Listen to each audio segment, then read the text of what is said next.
outside here is the public participation that happens after the bill has already been published.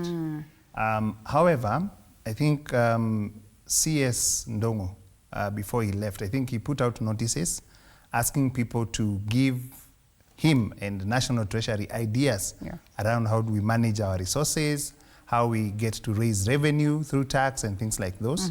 So that then, that is what I think was considered by National Treasury before then having discussions with Parliament in terms of now coming up with a bill that is now being subjected to public participation.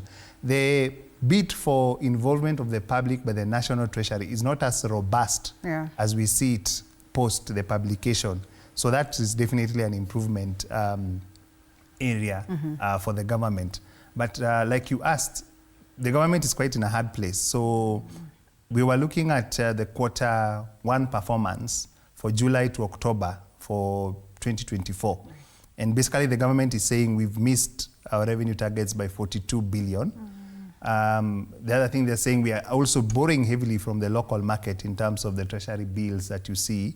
So the picture that they are painting is we need to collect those taxes. We had you Gen Zs when you opposed the Finance Bill 2024. But now what do we do? Is it increase our borrowing, or do we come back to you to allow us to perhaps tax a little bit some more? And that's why we now have the Tax Laws Amendment Bill 2024 and the Tax Procedures Amendment Bill 2024. All right, and I'll still ask this question. In the element that we talk about the importance of government demonstrating their capability to make payments, and that we say if they're not going to do that, we take a halt until we are certain that they're capable of that. I mean, how then will this align with the broader fiscal and economic policy and goals of the country, bearing in mind that we have timelines? We're looking at scenarios where we talk about 2030. I mean, does it not deter us from the progresses that we perhaps would have envisioned to achieve? Linda, allow me to refer to the Budget Outlook and Review paper, which I think was published maybe less than a month ago. And this speaks about the outlook of the budget of the financial year 2025 to 2026. If you look at that report, it proposes an increase of about 173 billion Kenya shillings to the size of the budget. So the budget is going to grow.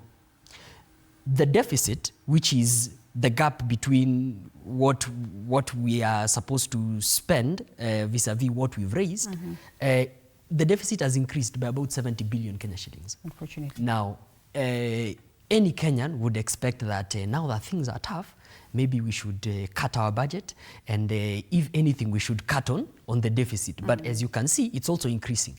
So that's why you find these rating agencies like Moody's, they continue to give a negative outlook just because of such an item. Even at a household level, if my income has reduced, if things are tightening, then I have to cut my expenditure. That's the natural thing to do.